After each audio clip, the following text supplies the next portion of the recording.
तौर पर लोगों को जोड़ना एक उपयोगी पहल है।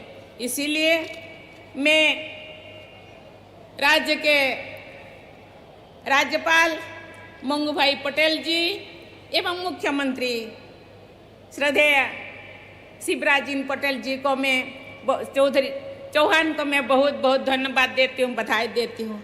जनजातीय राजाओं के राज्यकाल में प्रभावशाली समृद्धि से भरपूर ये हरेजू का क्षेत्र एक बार फिर आधुनिक विकास की उतनी ही प्रभावशाली गाथाएं लिखेगा। ये मेरी शुभकामना भी है और मेरा दृढ़ विश्वास भी है। हमारे देश में जनजातीय समुदाय की कुल आबादी लगभग 10 करोड़ है। इसमें 1.5 करोड़ से अधिक की आबादी मध्य प्रदेश में है, जो किसी भी राज्य में जनजातीय की सबसे बड़ी आबादी है। इसलिए मध्य प्रदेश के इस क्षेत्र में जनजातीय समागम का आयोजन सर्वथा प्रासंगिक है। इस आयोजन के लिए मैं राज्य सरकार को विशेष रूप से राज्यपाल महोदय और मुख्यमंत्री महोदय को धन्यवाद देती हूँ। मध्य प्रदेश के चंबल, मालवा, बुंदेलखंड, बाघेलखंड और महाकौशल इन सभी क्षेत्रों की सांस्कृतिक विरासत को समृद्ध बनाने में जनजातीय समुदाय का महत्वपूर्ण योगदान है। आज जनजातीय विभूतियों पर केंद्रित प्रदर्शनी का अवलोकन करके मुझ में एक विशेष प्रेरणा का संचार हुआ है। जनजातीय विकास गाथा पर केंद्रित प्रदर्शनी को देखकर मुझे प्रसन्नता हुई है। जनजातीय समुदाय में स्वास्थ्य संबंधी चुनौतियों के संदर्भ में आज संपूर्ण स्वास्थ्य कार्यक्रमों का शुभारंभ करना अत्यंत सराहनीय पहल है। इंजीनियरिंग, मेडिसिन तथा लॉ के क्षेत्र में प्रवेश हेतु आयोजित कठिन चयन परीक्षाओं में सफलता प्राप्त करने वाले जो विद्यार्थी आज सम्मानित हुए हैं, उन्हें देखकर देश के उज्जवल भविष्य के बारे में मेरा विश्वास और अधिक दृढ़ हुआ है। मैं उन सभी विद्यार्थियों को बधाई और आशीर्वाद देती हूँ। भगवान बिरसा मुंडा स्वरोजगार योजना तथा टंट्या मामा आर्थिक कल्याण योजना जैसे प्रकल्पों से जनजातीय समाज के लोगों की प्रगति को शक्ति मिलेगी। मैं आज स्वीकृति पत्र प्राप्त करने वाले जनजातीय भाई बहन को बहुत बहुत बधाई देती हूँ। आज महिला उद्यमियों का सम्मान किया गया, मैं इसकी सराहना करती हूँ। मध्य प्रदेश में पंचायत संबंधी नियमों के अनुसूची क्षेत्र में विस्तार से जुड़ी नियम पुस्तिका का विमोचन प्रशंसनीय है। मुझे विश्वास है कि जनजातीय क्षेत्र के सशक्तिकरण के लिए इन नियमों का प्रभावी उपयोग किया जाएगा। समाज के वंचित वर्गों के सशक्तिकरण के इन प्रयासों के लिए मैं राज्यपाल श्री मंगूभाई पटेल जी, मुख्यमंत्री श्री शिवराज सिंह चौहान जी तथा राज्य सरकार की पूरी टीम को बहुत बहुत साधुवाद देती हूँ। राष्ट्रीय स्तर पर चलाए जा रहे विकास तथा कल्याण कार्य के लिए केंद्र सरकार में जनजातीय कार्य मंत्री श्री अर्जुन मुंडा जी की भी मैं सराहना करती हूँ। मैं मानती हूँ कि आदिवासी समाज का विकास पूरे देश के विकास से जुड़ा हुआ है। इसीलिए आज जिन प्रकल्पों का आरंभ किया गया है वो सभी राष्ट्रीय महत्व के हैं। देवियों और सज्जनों, मध्य प्रदेश के भी एक सपूत है अखिल भारतीय स्तर पर जनजातीय समाज के कल्याण के लिए ऐतिहासिक योगदान दिया है। मध्य प्रदेश में पले बड़े पूर्व प्रधानमंत्री श्रद्धेय अटल बिहारी वाजपेयी जी जो प्रधानमंत्री थे, तो उन्होंने जनजातीय कार्य मंत्रालय का गठन किया था। इस मंत्रालय के गठन से जनजातीय कल्याण के कार्यों को समग्रता के साथ राष्ट्रीय स्तर पर आगे बढ़ाने का मार्ग प्रशस्त हुआ। मुझे प्रसन्नता है कि अटल जी की सोच को आगे बढ़ाते हुए जनजातीय कार्य मंत्रालय अनेक विकास एवं कल्याण योजनाओं को कार्यरूप दे रहे हैं।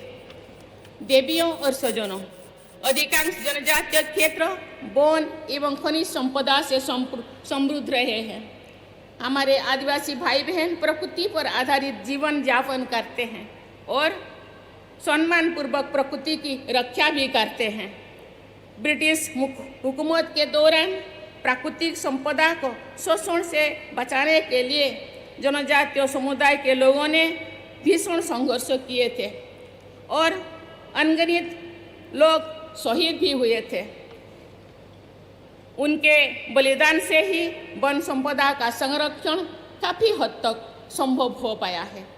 आज के समय में क्लाइमेट चेंज और ग्लोबल वार्मिंग की चुनौतियों को देखते हुए जनजातीय समाज की जीवन शैली तथा वन संरक्षण के प्रति उनकी दृढ़ता से सभी के शिक्षा लेने की जरूरत है। जनजातीय समाज द्वारा मानव समुदाय, वनस्पतियों तो तथा जीव जंतुओं को समान महत्व दिया जाता है। आदिवासी समाज में व्यक्ति के स्थान पर समूहों को, प्रतिस्पर्धा की जगह सहकारिता को और विशिष्टता की जगह समानता को अधिक महत्व दिया जाता है। स्त्री पुरुष के बीच की समानता भी आदिवासी समाज की विशेषता है। जनजातीय समाज में जेंडर रेशियो सामान्य आबादी की तुलना में बेहतर है। जनजातीय समाज की ये विशेषताएं सभी देशवासियों के लिए अनुकरणीय है। देवियों और स्वजनों, न्याय के हित में सर्वस्व बलिदान करने की भावना जनजातीय समाज की विशेषता रही है। रानी दुर्गावती ने 16वीं सदी में अपने प्राणों की आहुति देते हुए आत्मगौरव की रक्षा की थी। उनके बलिदान के लगभग 300 वर्ष बाद उनके ही वंश का राजा शंकर शाह को अंग्रेजों का विरोध करने के कारण मृत्युदंड दिया गया था।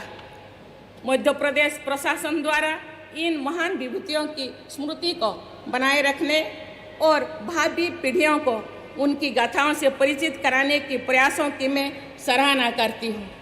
हमारे स्वाधीनता संग्राम में भिन्न भिन्न विचारधाराओं और गतिविधियों की भूमिका रही है।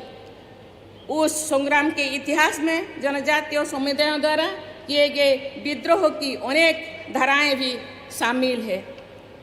झारखंड क्षेत्र के भगवान बिरसा मुंडा और सिद्धू कान्हू, मध्य प्रदेश के टंटिया भील तथा भीमा नायक, आंध्र प्रदेश के उल्लूरी सीताराम राजू, मणिपुर की रानी गाडिड लियू तथा ओडिशा के शहीद लक्ष्मण नायक जैसे अनेक वीरों और वीरांगनाओं ने जनजातीय गौरव को बढ़ाया है तथा देश के गौरव को भी बढ़ाया है। मध्य प्रदेश के अनेक क्रांतिकारी योद्धाओं में किशोर सिंह, खाजा नायक, रानी फूल कुंवर, सीताराम कुंवर, महुआ कोल, शंकर शाह और रघुनाथ शाह जैसे अनेक विभूतियां शामिल है। छिंदवाड़ा के गांधी के नाम से सम्मानित श्री बादल भाई ने स्वाधीनता संग्राम के लिए अहिंसा का मार्ग चुना था। ऐसे सभी स्वाधीनता सेनानियों को मैं सादर नमन करती हूँ।